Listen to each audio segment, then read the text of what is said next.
जरा सोचिए, आप किसी पुरानी एंटीक शॉप में टहल रहे हैं। चारों तरफ सालों पुरानी चीजें रखी हैं। आप चलते चलते अचानक एक पुरानी डेस्क या किसी पुराने आईने को छूते हैं और अचानक, बिना किसी कारण के, आपके सीने में एक अजीब सा भारीपन आ जाता है। एक अनजानी सी उदासी या बेचैनी आपको घेर लेती है। क्या आपके साथ कभी ऐसा हुआ है? या फिर क्या कभी ऐसा हुआ है कि आपने बाजार से कोई बहुत ही सुंदर सेकंड हैंड या थ्रिफ्टेड जैकेट खरीदी हो? देखने में वो बिल्कुल ठीक थी, लेकिन जैसे ही आपने उसे पहना, बिना किसी वजह के आपका मूड अचानक बदल गया। आपको अचानक चिड़चिड़ापन या थकान महसूस होने लगी। हम अक्सर इसे सिर्फ अपना वहम मानकर नजरअंदाज कर देते हैं। हमें लगता है कि ये तो बस निर्जीव चीजें हैं, इनमें भला जान कहाँ है। लेकिन क्या हो अगर मैं आपसे कहूं कि ये चीजें पूरी तरह से निर्जीव नहीं हैं? क्या हो अगर मैं आपसे कहूं कि आपके आसपास की हर चीज, आपका बिस्तर, आपके पहने हुए कपड़े, आपके जूते, ये सब कुछ याद रखते हैं। ये सब एक हार्ड ड्राइव की तरह काम करते हैं। ये सिर्फ इंसान का पसीना या धूल नहीं सोखते, बल्कि ये उन लोगों की भावनाओं, उनके डिप्रेशन, उनके गुस्से और उनकी पूरी एनर्जी को अपने अंदर सोख लेते हैं, जिन्होंने उन्हें पहले इस्तेमाल किया था। हजारों साल पहले हमारे प्राचीन योगियों को यह गहरा रहस्य पता था, और आज हम उसी रहस्य से पर्दा उठाने वाले हैं। सच तो यह है कि इस दुनिया में कुछ भी पूरी तरह से निर्जीव या डेड मैटर नहीं है।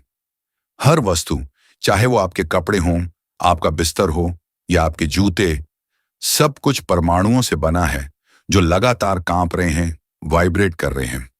और इसी वाइब्रेशन में छिपी है एक बहुत बड़ी सच्चाई, वस्तुओं की याददाश्त। यानी ये बेजान दिखने वाली चीजें असल में एक खाली हार्ड ड्राइव की तरह काम करती हैं। जैसे किसी हार्ड ड्राइव में डिजिटल फाइलें सेव होती हैं, बिल्कुल वैसे ही इन वस्तुओं के अंदर एक अदृश्य एनर्जी सेव होती है। जो इंसान किसी चीज को लंबे समय तक पहनता या इस्तेमाल करता है, उसका तनाव, उसका दुख, उसकी बीमारियां और उसके विचार एक एनर्जी डेटा के रूप में उस वस्तु के रेशो में हमेशा के लिए रिकॉर्ड हो जाते हैं।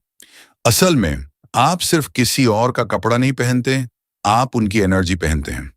और ठीक यही वो कारण था जिसकी वजह से हमारे प्राचीन योगियों ने कभी भी किसी और के पहने हुए कपड़े या इस्तेमाल की गई चीजें स्वीकार नहीं की।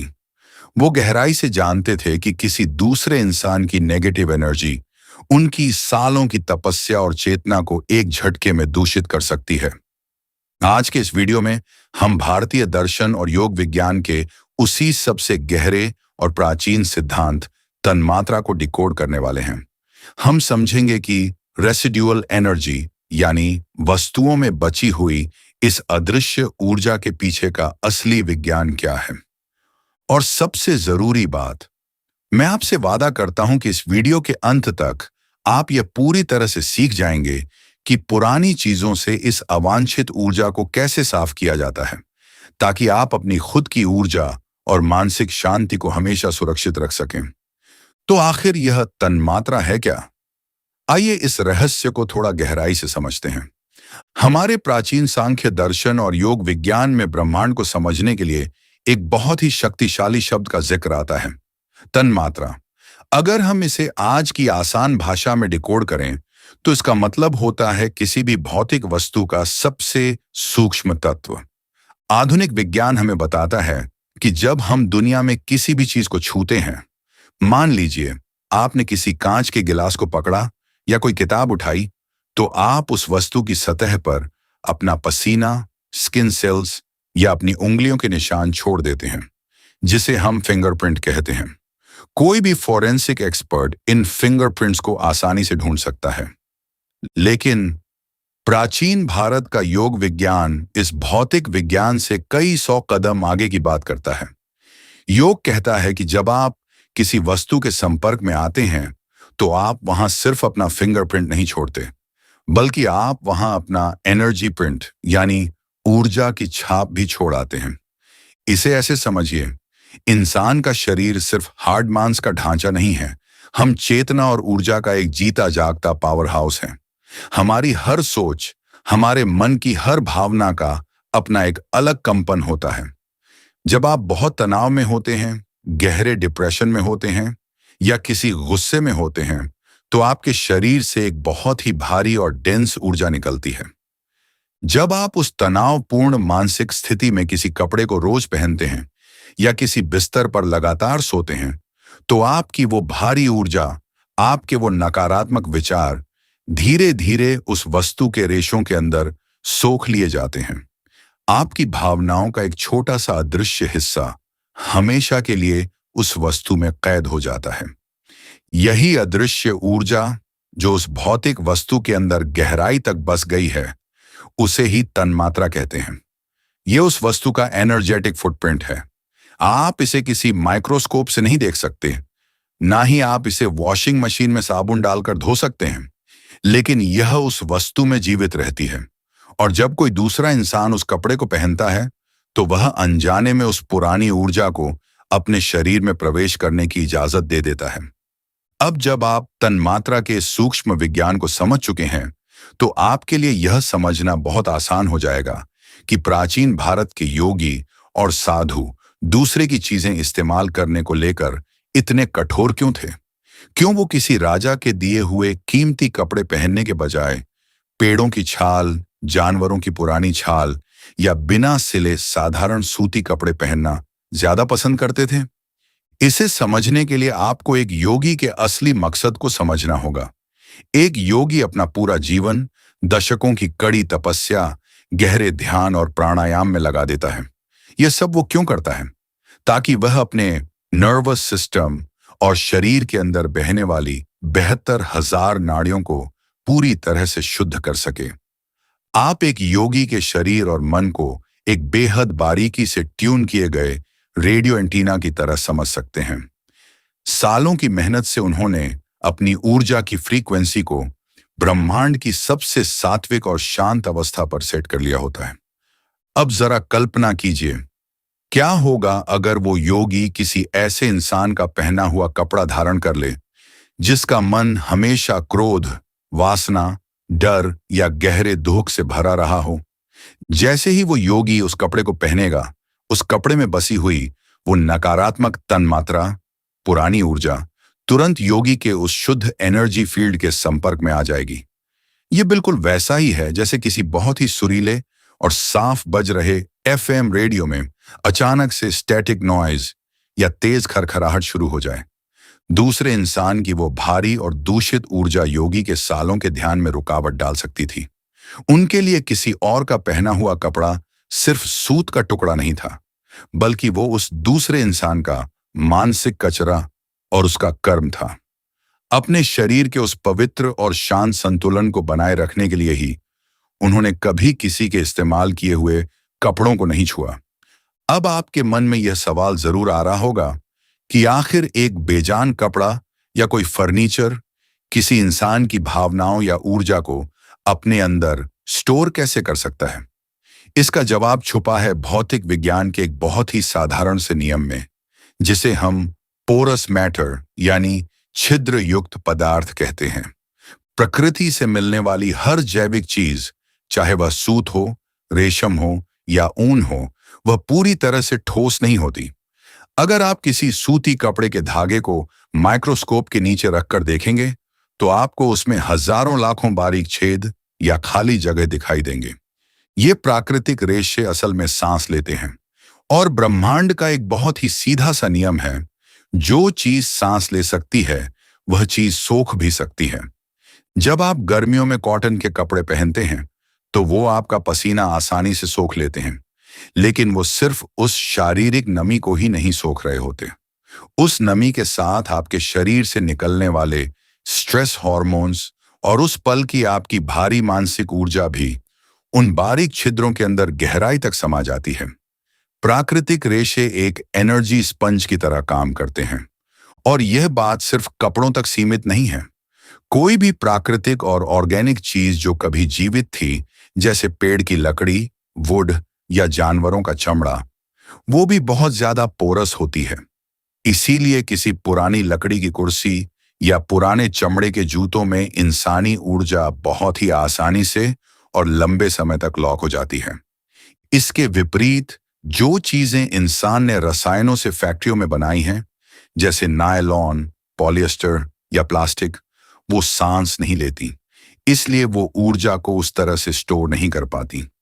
यही वजह है कि जब आप कोई पुराना सूती कपड़ा, पुरानी लेदर जैकेट या सालों पुराना लकड़ी का एंटीक फर्नीचर अपने घर लाते हैं, तो आप सिर्फ एक पुराना सामान खरीद कर नहीं ला रहे होते, बल्कि आप किसी अनजान इंसान की जिंदगी भर की ऊर्जा से भरा हुआ एक स्पंज अपनी जिंदगी में शामिल कर रहे होते हैं। कपड़ों और फर्नीचर के बाद अब हम उस चीज की बात करने जा रहे हैं जो हमारी ऊर्जा और हमारे ऑनरा को सबसे ज्यादा और सबसे गहराई से प्रभावित करती है, और वह है आपका बिस्तर। क्या आपने कभी गौर किया है कि जब आप किसी होटल के कमरे में रुकते हैं, तो चाहे वह कमरा कितना भी आलीशान क्यों ना हो, कितनी भी साफ सफेद चादरें क्यों ना बिछी हों, कई बार आपको वहां एक अजीब सी बेचैनी महसूस होती है। आपको रात भर अच्छी नींद नहीं आती या बिना सिर पैर के डरावने सपने आते हैं। ऐसा क्यों होता है? इसका जवाब खोजने के लिए आपको नींद के विज्ञान को ऊर्जा के नजरिए से समझना होगा। एक आम इंसान अपनी पूरी जिंदगी का 1/3 हिस्सा अपने बिस्तर पर गुजारता है। आप दिन भर दुनिया के सामने चाहे जो भी मुखौटा पहन लें, कितने भी मजबूत क्यों ना दिखें, लेकिन जब आप रात को अपने बिस्तर पर लेटते हैं, तो आप अपने सबसे कमजोर और असली रूप में होते हैं। नींद के दौरान हमारा चेतन मन, जो दिन भर एक पहरेदार की तरह हमारी रक्षा करता है, वह पूरी तरह से शट डाउन हो जाता है। और जैसे ही हम गहरी नींद की अवस्था में जाते हैं, हमारा सुरक्षा कवच यानी हमारा ऑनरा पूरी तरह से रिलैक्स होकर फैलने लगता है। नींद के उन 7 से 8 घंटों में हमारा अवचेतन मन हमारे दिन भर के भारी तनाव, हमारे गहरे डरों, हमारे अनसुलझे ट्रोमा और भारी भावनाओं को प्रोसेस कर रहा होता है। जरा सोचिए, जब कोई इंसान बहुत गंभीर रूप से बीमार होता है, जब कोई किसी अपने को खोने के दुख में रात भर रोता है, या जब किसी को भयानक डरावने सपने आते हैं और वह पसीने से भीग जाता है, तो वह इंसान उस वक्त कहाँ होता है? अपने बिस्तर पर। एक गद्दा बहुत मोटा होता है और रुई, फोम या स्प्रिंग जैसी पोरस चीजों से भरा होता है। वह केवल आपके शरीर का पसीना या डेड स्किन सेल्स ही नहीं सोखता। वह उस बीमारी, उस गहरे दुख, उस मानसिक तड़प और उन बुरे सपनों की भारी तन्मात्रा यानी ऊर्जा को भी एक बड़े स्पंज की तरह अपने अंदर गहराई तक सोख लेता है। अब वापस चलते हैं उस होटल के कमरे या किसी बाजार से खरीदे गए सेकंड हैंड गद्दे की तरफ। उस एक बिस्तर पर आपसे पहले सैकड़ों अजनबी लोग सो चुके हैं। उनमें से कोई शायद भयंकर डिप्रेशन में था, कोई बीमार था, या कोई अपनी जिंदगी के सबसे हिंसक दौर से गुजर रहा था। उनकी वो भारी अनसुलझी ऊर्जा आज भी उस गद्दे की परतों के बीच फंसी हुई है। और जब आप उस गद्दे पर सोते हैं, अपने बचाव तंत्र को खोलकर गहरी नींद में जाते हैं, तो आप अनजाने में ही किसी अनजान इंसान के अवचेतन मन की भारी ऊर्जा के समुद्र में नहा रहे होते हैं। उनकी वो नेगेटिव वाइब्रेशन बिना किसी रोक टोक के आपके एनर्जी फील्ड में प्रवेश कर जाती है। यही कारण है कि आप अक्सर ऐसी जगहों पर सोकर सुबह थका हुआ, उदास या चिड़चिड़ा महसूस करते हैं, बिना यह जाने कि वो भारीपन असल में आपका है ही नहीं। बिस्तर के बाद अब बात करते हैं एक ऐसी चीज की जिसके लिए आपको हमेशा एक सख्त नियम बनाना चाहिए, और वो हैं आपके जूते। आपको कभी भी किसी भी हालत में इस्तेमाल किए हुए या सेकंड हैंड जूते क्यों नहीं पहनने चाहिए? इसे गहराई से समझने के लिए हमें अपने शरीर के सबसे निचले हिस्से की तरफ देखना होगा। हमारे पैर, ये वो हिस्सा है जो हमें सीधे पृथ्वी से जोड़ते हैं। इसे विज्ञान में ग्राउंडिंग कहा जाता है। आपके पूरे शरीर का भौतिक वजन आपके इन्हीं पैरों और जूतों पर पड़ता है। भारतीय संस्कृति और दुनिया की कई प्राचीन सभ्यताओं में यह माना जाता है कि पैर हमारे शरीर का सबसे निचला और ऊर्जा के लिहाज से सबसे भारी हिस्सा होते हैं। दिन भर की हमारी थकान, हमारी निराशा और शरीर की सारी डेंस या भारी ऊर्जा गुरुत्वाकर्षण के कारण नीचे की तरफ बहती है और सीधे हमारे पैरों के तलवों से बाहर निकलती है। और ठीक उसी जगह मौजूद होते हैं हमारे जूते, जो उस भारी ऊर्जा को एक स्पंज की तरह सोख लेते हैं। खासकर चमड़े या मोटे सूत के जूते इस भारी तन्मात्रा को बहुत गहराई तक अपने अंदर कैद कर लेते हैं। जूते सिर्फ हमारा शारीरिक वजन नहीं उठाते, वो हमारे जीवन पथ का वजन भी उठाते हैं। एक इंसान जिन रास्तों पर चलता है, जिस संघर्ष, जिस दर्द या जिन असफलताओं से गुजरते हुए उसने वो जूते पहने हैं, उन जूतों के हर एक रेशे में उस इंसान की वो पूरी जर्नी रिकॉर्ड हो जाती है। इसलिए जब आप किसी दूसरे इंसान के पहने हुए पुराने जूते अपने पैरों में डालते हैं, तो आध्यात्मिक स्तर पर आप सिर्फ एक इस्तेमाल की हुई चीज नहीं पहन रहे हैं। आप असल में उनके कर्मों के रास्ते पर कदम रख रहे हैं। आप अनजाने में उनकी जिंदगी के संघर्षों, उनकी असफलताओं और उनके रास्तों की रुकावटों को अपने एनर्जी फील्ड में खींच लेते हैं। जो मुश्किलें उनकी थीं, वो बेवजह आपके जीवन में रुकावटें पैदा करने लगती हैं।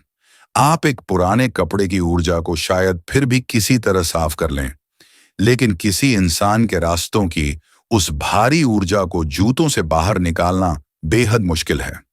इसलिए ये हमेशा याद रखिए, आपके कदम और आपकी मंजिल का रास्ता सिर्फ आपका होना चाहिए, किसी और के संघर्षों का नहीं। जूतों और बिस्तर की इस भारी ऊर्जा को समझने के बाद अब हम उस चीज की ओर बढ़ते हैं जिसका चलन आजकल सबसे ज्यादा है, सेकंड हैंड या थ्रिफ्टेड कपड़े। विंटेज और पुराने कपड़े पहनना आजकल एक बड़ा फैशन बन चुका है, लेकिन इसके पीछे के एनर्जेटिक खतरे को हम अक्सर नजरअंदाज कर देते हैं। जरा सोचिए, आपके कपड़े सीधे किस चीज के संपर्क में आते हैं? आपकी त्वचा के। जीव विज्ञान हमें बताता है कि त्वचा इंसान के शरीर का सबसे बड़ा अंग है। हमारी त्वचा सिर्फ हमारे शरीर को ढकने वाला कोई प्लास्टिक का कवर नहीं है, बल्कि यह करोड़ों बारीक छिद्रों से बनी एक ऐसी जीवित सतह है जो लगातार बाहरी दुनिया की नमी, रसायनों और सबसे बढ़कर ऊर्जा को अपने अंदर सोखती है। जब आप कोई कपड़ा पहनते हैं, तो आपकी त्वचा और उस कपड़े के बीच ऊर्जा का एक सीधा और लगातार आदान प्रदान शुरू हो जाता है। अब इसे हमारे शरीर के ऊर्जा केंद्रों के नजरिए से देखिए। जब आप किसी और की पहनी हुई शर्ट, टी शर्ट या जैकेट पहनते हैं, तो वह कपड़ा ठीक आपके हार्ट सेंटर यानी आपके हृदय चक्र के ऊपर बैठता है। हमारा सीना हमारी भावनाओं का सबसे बड़ा केंद्र है। यहीं से हम प्यार, गहरा दुख, डिप्रेशन, किसी अपने को खोने का दर्द और बेचैनी महसूस करते हैं। अगर उस शर्ट को पहले पहनने वाला इंसान किसी गहरे सदमे, उदासी या डिप्रेशन के दौर से गुजर रहा था, तो उसके सीने से निकली वो भारी भावनाएं उस कपड़े के प्राकृतिक रेशों में गहराई तक लॉक हो जाती हैं। और जब आप उसे अपनी नंगी त्वचा पर पहनते हैं, तो वह तन्मात्रा सीधे आपके हार्ट सेंटर में प्रवेश कर जाती है, जिससे आपको बिना किसी वजह के अचानक उदासी, घुटन या एंग्जाइटी महसूस होने लगती है। इसी तरह आपके शरीर के निचले हिस्से के कपड़े, जैसे पुरानी पैंट्स या जीन्स, आपके रूट सेंटर या मूलाधार के संपर्क में रहते हैं। ऊर्जा विज्ञान के अनुसार ये वो जगह है जहां हमारे सबसे गहरे डर, असुरक्षा और संघर्ष से जुड़ी सबसे भारी ऊर्जाएं बसती हैं। किसी अनजान व्यक्ति के इस्तेमाल किए गए ये कपड़े उस इंसान की असुरक्षाओं और डरों को सीधे आपके एनर्जी फील्ड में ट्रांसफर कर सकते हैं। यहां एक बहुत ही महत्वपूर्ण बात समझना जरूरी है। कई लोग यह सवाल पूछते हैं कि तो क्या हमें पुरानी या एंटीक दुकानों से कुछ भी नहीं खरीदना चाहिए? जवाब है, आपको ठोस और नरम वस्तुओं के बीच के अंतर को समझना होगा। अगर आप सेकंड हैंड मार्केट से कोई ठोस चीज लाते हैं, जैसे कांच का फूलदान, धातु की कोई मूर्ति या चीनी मिट्टी का बर्तन, तो उनकी सतह बहुत सघन होती है। वो ऊर्जा को इतनी गहराई तक नहीं सोखते। उन्हें नमक के पानी से धोकर या कुछ दिन धूप में रखकर आसानी से शुद्ध किया जा सकता है। लेकिन जब बात नरम चीजों की आती है, जैसे सूती शर्ट, रेशम की साड़ी या ऊनी स्वेटर, तो ये बहुत ज्यादा पोरस होते हैं। ऊन और सूत भावनाओं को एक स्पंज की तरह बहुत गहराई तक सोख लेते हैं। एक पुरानी कांच की बोतल को साफ करना बहुत आसान है, लेकिन एक ऐसे पुराने ऊनी स्वेटर की ऊर्जा को साफ करना बेहद मुश्किल है, जिसे किसी ने सालों तक अपनी चिंताओं और आंसुओं के बीच पहना हो। इसलिए किसी और के इस्तेमाल किए गए कपड़ों को सीधे अपनी त्वचा पर जगह देने से पहले आपको एक बार इस ऊर्जा के विज्ञान के बारे में जरूर सोचना चाहिए। अब आप में से बहुत से लोग शायद सोच रहे होंगे कि क्या इन आध्यात्मिक बातों का कोई वैज्ञानिक आधार भी है? तो चलिए इसे समझने के लिए हम आधुनिक विज्ञान की दुनिया में चलते हैं और वाइब्रेशनल रेजोनेंस के सिद्धांत को समझते हैं। आधुनिक क्वांटम फिजिक्स यह साबित कर चुका है कि इस ब्रह्मांड में कुछ भी पूरी तरह से ठोस या सॉलिड नहीं है। अगर आप दुनिया की किसी भी वस्तु को सब एटॉमिक लेवल यानी उसके सबसे सूक्ष्म स्तर पर जाकर देखेंगे, तो आपको पता चलेगा कि हर एक चीज, चाहे वह लकड़ी हो, कपड़ा हो या इंसान का शरीर हो, वह सिर्फ और सिर्फ वाइब्रेटिंग एनर्जी है। सब कुछ एक फ्रीक्वेंसी पर कांप रहा है। इसे बहुत ही आसानी से समझने के लिए विज्ञान के एक मशहूर प्रयोग को देखते हैं, ट्यूनिंग फोर्क का प्रयोग। मान लीजिए आपके पास दो ट्यूनिंग फोर्क्स हैं। आप उनमें से सिर्फ एक को किसी चीज से टकराते हैं ताकि वह वाइब्रेट करने लगे, तो आप देखेंगे कि पास में रखा हुआ दूसरा ट्यूनिंग फोर्क, जिसे आपने छुआ तक नहीं था, वह भी अपने आप उसी फ्रीक्वेंसी पर वाइब्रेट करने लगता है। भौतिक विज्ञान की भाषा में इसे रेजोनेंस या अनुनाद कहते हैं। अब जरा इस वैज्ञानिक नियम को उन पुरानी वस्तुओं या सेकंड हैंड कपड़ों पर लागू करके देखिए। जब कोई इंसान लगातार चिंता, डिप्रेशन या गुस्से में होता है, तो उसका शरीर एक बहुत ही लो और भारी फ्रीक्वेंसी पर वाइब्रेट करता है। उसके इस्तेमाल किए गए कपड़े भी उसी ऊर्जा को सोख लेते हैं और उसी भारी फ्रीक्वेंसी पर वाइब्रेट करने लगते हैं। अब जब आप उस पुराने कपड़े को पहनते हैं, तो आप अनजाने में ही उस प्रयोग का दूसरा ट्यूनिंग फोर्क बन जाते हैं। उस कपड़े में बसी हुई वो शक्तिशाली पुरानी ऊर्जा सीधे आपके एनर्जी फील्ड पर दबाव डालती है। रेजोनेंस के नियम के कारण वो कपड़ा आपके शरीर और आपके मन को मजबूर करता है कि आपकी ऊर्जा भी नीचे गिरे और उसी की नेगेटिव फ्रीक्वेंसी के साथ मैच हो जाए। यही कारण है कि कोई सेकंड हैंड जैकेट या शर्ट पहनकर आप अचानक बिना किसी वजह के उदास या थके हुए महसूस करने लगते हैं, क्योंकि उस वक्त आप असल में अपने नहीं बल्कि किसी और की फ्रीक्वेंसी पर वाइब्रेट कर रहे होते हैं। अगर आपको अभी भी वस्तुओं की इस याददाश्त पर संदेह है, तो आइए एक ऐसे क्षेत्र की बात करते हैं जो दुनिया भर के पैरानॉर्मल एक्सपर्ट्स और जांच एजेंसियों के लिए बहुत परिचित है, और वो है साइकोमेट्री। साइकोमेट्री एक ऐसी असाधारण क्षमता है जिसमें कोई व्यक्ति केवल किसी वस्तु को छूकर उसके पिछले मालिक के इतिहास, उसकी भावनाओं और यहां तक कि उसके गहरे रहस्यों को भी बिल्कुल सटीक बता सकता है। अक्सर अपराधों को सुलझाने या गायब हुए लोगों को ढूंढने में साइकोमेट्रिस्ट्स की मदद ली जाती है। उन्हें सिर्फ उस व्यक्ति की घड़ी, अंगूठी या घर की चाबियां दी जाती हैं। जैसे ही वे उन वस्तुओं को अपने हाथों में पकड़ते हैं, उन्हें उस वस्तु से जुड़े इंसान की तस्वीरें दिखने लगती हैं। वे उनकी भावनाओं, उनके दर्द और उनकी आखिरी मानसिक स्थिति को महसूस कर सकते हैं। यह कोई जादू नहीं है, यह एक सबूत है। यह साबित करता है कि इंसान की भावनाएं और अनुभव हवा में गायब नहीं हो जाते। वो एक एनर्जी डेटा की तरह उन भौतिक वस्तुओं के अंदर गहराई से स्टोर हो जाते हैं। अगर कोई साइकोमेट्रिस्ट किसी वस्तु को छूकर उसकी सारी जानकारी पढ़ सकता है, तो जरा सोचिए, जब आप किसी अनजान इंसान का पूरा पहना हुआ कपड़ा अपने शरीर पर डाल लेते हैं, तो आपका शरीर किस तरह के एनर्जी डेटा को पढ़ रहा होगा और सोख रहा होगा। वस्तुओं की इस याददाश्त का एक और चौंकाने वाला पहलू है पानी की याददाश्त। डॉक्टर मसारू इमोटो के मशहूर प्रयोगों को याद कीजिए। उन्होंने दिखाया कि जब पानी को प्यार या धन्यवाद जैसे शब्द सुनाए गए, तो उसके मॉलिक्यूलर स्ट्रक्चर ने बेहद खूबसूरत क्रिस्टल बनाए। लेकिन जब नफरत या गुस्से वाली वाइब्रेशन दी गई, तो वही क्रिस्टल बदरंग और बिखरे हुए निकले। अब इसे उन चीजों से जोड़कर देखिए जिन्हें हम रोज इस्तेमाल करते हैं। हमारा शरीर 70% पानी है और जो प्राकृतिक रेशे हम पहनते हैं उनमें भी सूक्ष्म नमी होती है। इसका सीधा सा मतलब है कि इंसान की भावनाएं और उसकी नीयत किसी भी भौतिक चीज की संरचना को भीतर से बदल सकती है। भावनाएं सिर्फ मन की बात नहीं है, वो किसी भी चीज के अणुओं को रीप्रोग्राम करने की ताकत रखती हैं। यानी जब आप किसी का पुराना सामान लेते हैं तो आप उनकी भावनाओं से बदला हुआ एक स्ट्रक्चर अपने घर ला रहे होते हैं। अब आप में से बहुत से लोग सोच रहे होंगे, अरे भाई, हमने तो उस जैकेट को वॉशिंग मशीन में बढ़िया डिटर्जेंट के साथ धो लिया है, अब क्या डर। लेकिन रुकिए, यही सबसे बड़ी गलतफहमी है। आपका सर्फ या डिटर्जेंट केवल बाहरी धूल, पसीना और दाग धब्बे निकाल सकता है। वो कपड़े के भौतिक शरीर को तो साफ कर देगा, लेकिन उस कपड़े की गहराई में बसी तन मात्रा को वो छू भी नहीं सकता। ये बिल्कुल वैसा ही है जैसे किसी पुरानी हार्ड ड्राइव को बाहर से गीले कपड़े से पोंछकर चमका देना, लेकिन उसके अंदर का पुराना डेटा अभी भी वहीं मौजूद है। डिटर्जेंट में वो ताकत नहीं है जो किसी की गहरी भावनाओं या दुख की फ्रीक्वेंसी को मिटा सके। सूक्ष्म ऊर्जा को साफ करने के लिए आपको सिर्फ साबुन की नहीं, बल्कि प्रकृति के तत्वों की जरूरत होती है। आइए जानते हैं वो तरीके।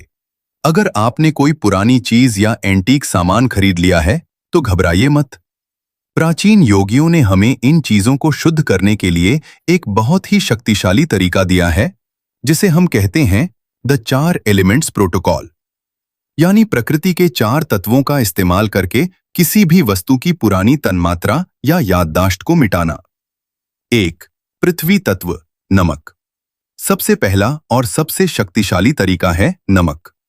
नमक असल में एक प्राकृतिक क्रिस्टल है, जिसमें नेगेटिव आयंस और भारी ऊर्जा को चुंबक की तरह खींच लेने की अद्भुत क्षमता होती है।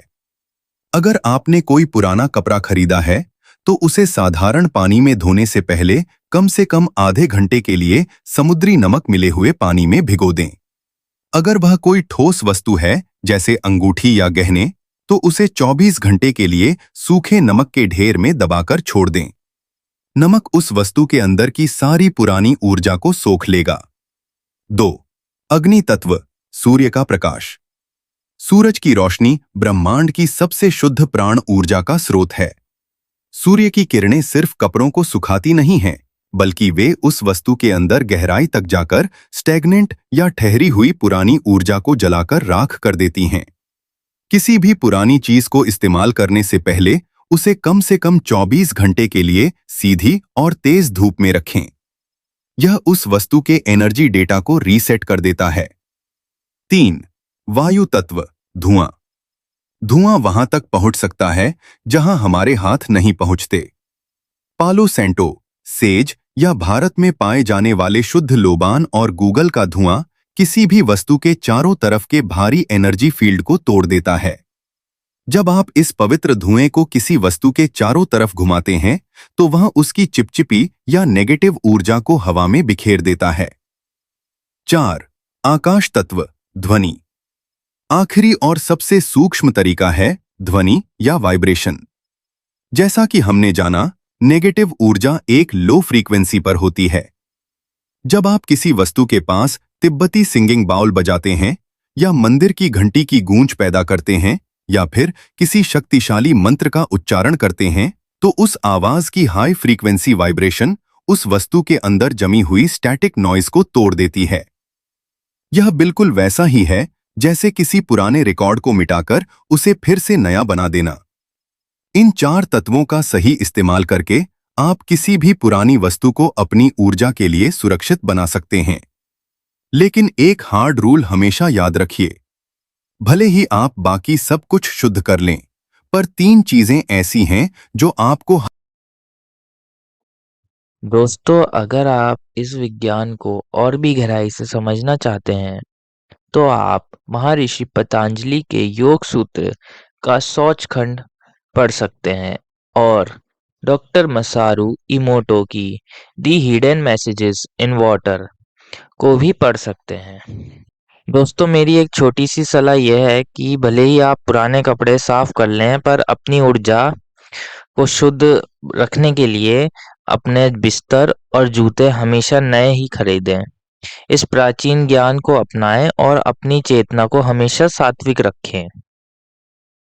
अगली बार तक के लिए सजग रहें, सुरक्षित रहें और भगवान का भजन करते रहें। श्री हरिवंश।